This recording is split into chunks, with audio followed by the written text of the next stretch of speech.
Wie bereits angedroht, kommt jetzt der dritte Teil meiner diesjährigen Scubadiving Indonesia-Serie. Ich befinde mich hier auf Nusa Lembongan und zwar bei den Siren Divers, direkt an der Hauptstraße im Village gelegen, im Süden nahe der Algenfelder. Empfohlen wurde mir diese Tauchbasis bereits auf Bali und zusätzlich sind sie eines von 2 mit 5,0 Sternen auf Google bewerteten Divecentern in der Nähe unserer Unterkunft. Raus geht es mit dem Boot zu den bekannten Tauchspots rund um die Nachbarinsel Nusa Penida. Dort gibt es nicht nur mit ein wenig Glück Mola Molas zu sehen und den berühmten Manta Point, sondern vor kurzem wurde dort sogar ein weißer Hai gesichtet. Ob der dort immer noch rumpimmelt? Let's find out.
Tauchen auf Lembongan, korrekterweise Nusa Penida. Nett hier.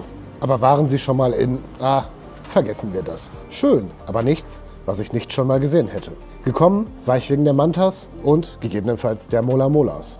Für letztere ist aktuell noch keine Saison. Okay, akzeptiert. An die Mantas kann ich erneut einen Haken setzen. Leider ist aber erschreckend zu sehen, wie überfüllt der Manta Point hier tatsächlich ist. Nicht nur mit den Tagesschnorchelbooten, nein, auch mit Tauchern.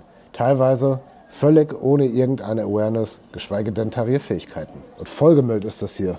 Junge. Also, dass Indonesien da ein Problem hat, ist ja bekannt. Aber es ist ja nicht so, dass man zumindest, wenn schon nicht aus eigenem Interesse, dann für das Tourismusbusiness hier mal täglich mit Netzen das Plastik wegsammeln könnte. Aber was soll ich sagen? So ist es nun mal. Hauptsache, wir in Deutschland trinken weiter aus Papierstrohhalmen. Fazit: had better, had worse. Mit dem Dive Center habe ich aber auf jeden Fall einen guten Treffer gelandet. Die Atmosphäre, laid back, entspannt. Das Team, gut gelaunt und super freundlich, dabei aber immer professionell. Vielen Dank also an das Team von Siren Diving Nusa Lembongan. So Freunde, das war es dann auch mit dieser Serie. Wenn ihr up to date bleiben wollt und es noch nicht getan habt, dann klickt doch mal hier aufs Abo. Dann erfahrt ihr nämlich direkt, wenn es hier was Neues gibt. Und ich verspreche euch, lange dauern wird das auf jeden Fall nicht.